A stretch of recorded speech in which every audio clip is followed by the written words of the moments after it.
The news in detail.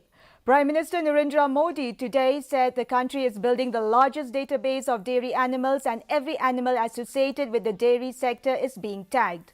Inaugurating the International Dairy Federation World Dairy Summit 2022 in Greater Noida, the Prime Minister said that India's dairy sector is recognized for production by masses rather than mass production. He said India has become the largest producer of dairy products in the world due to the collective efforts of small-scale dairy farmers. He also lauded the efforts of women, saying women contribute 75% of the workforce in dairy sector.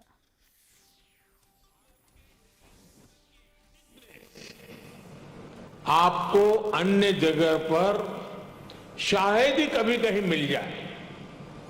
आज world dairy summit में इसका जिक्र मैं इसलिए भी कर रहा हूं क्योंकि विश्व के अनेक गरीब देशों के किसानों के लिए ये एक बेहतरीन बिजनेस मॉडल बन सकता है। The state